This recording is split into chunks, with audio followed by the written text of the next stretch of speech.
When Stanley came to a set of 2 open doors, he entered the door on his left.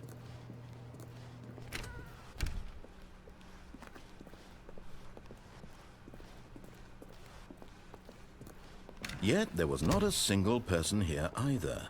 Feeling a wave of disbelief, Stanley decided to go up to his boss's office, hoping he might find a... Coming to a staircase, Stanley walked upstairs to his boss's office.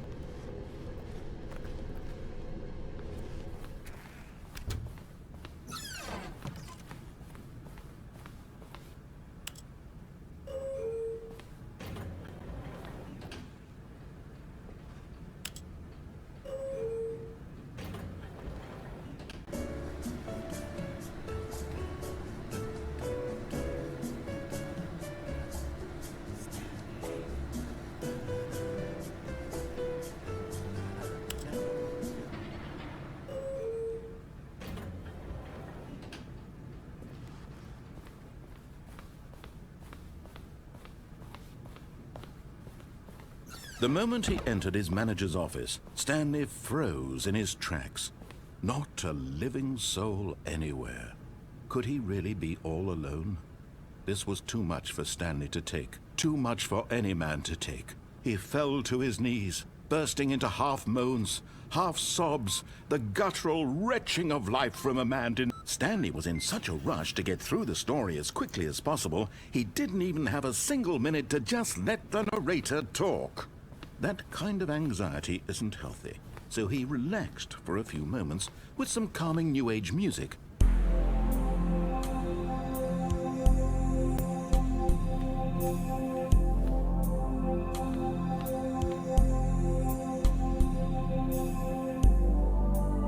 Feeling soothed and rejuvenated, Stanley calmly walked forward into the opened passageway.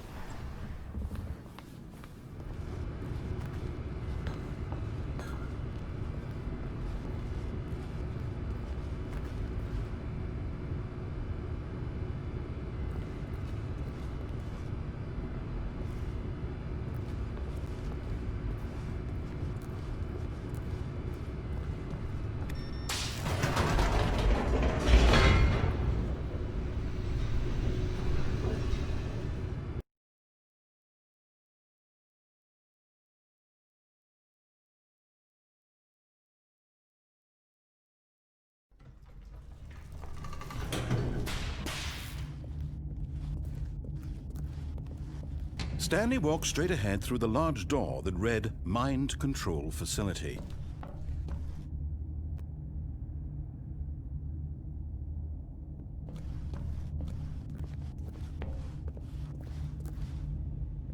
Although this passageway had the word Escape written on it, the truth was that at the end of this hall, Stanley would meet his violent death.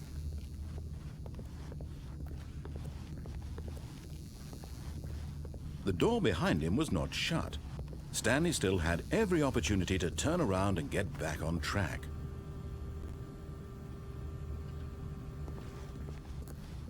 At this point, Stanley was making a conscious, concerted effort to walk forward and willingly confront his death.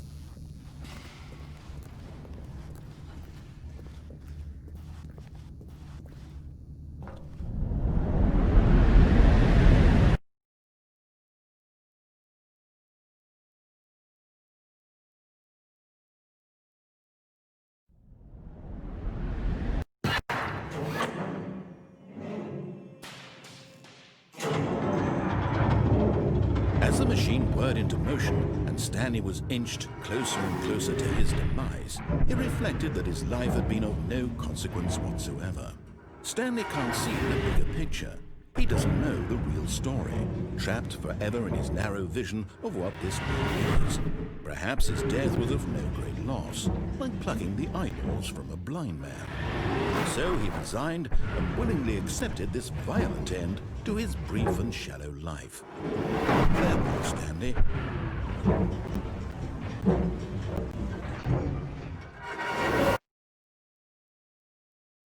"Farewell, Stanley," cried the narrator, as Stanley was led helplessly into the enormous metal jaws. In a single visceral instant, Stanley was obliterated, as the machine crushed every bone in his body, killing him instantly.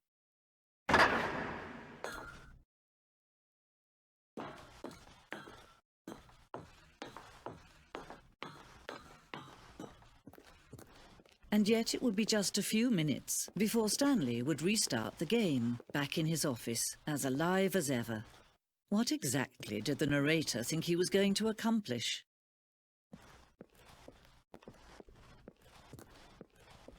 When every path you can walk has been created for you long in advance, death becomes meaningless, making life the same.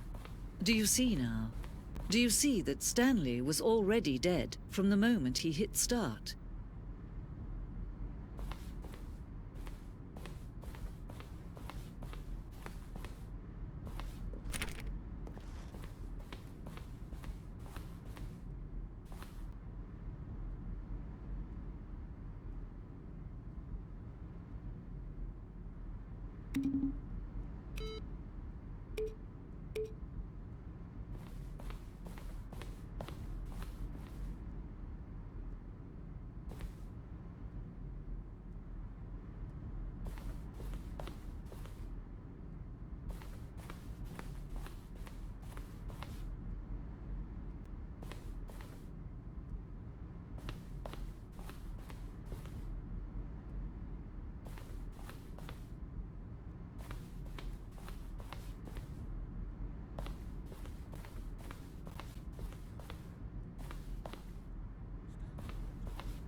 Now look closely. See how it's impossible for the player to do anything in this room. Perfect example of poor level design. Textbook mistake. It's the kind of thing you pick up on intuitively if you have even the most fundamental understanding of good and bad game design. But of course, you being you, you'll probably spend the next hour trying to solve it.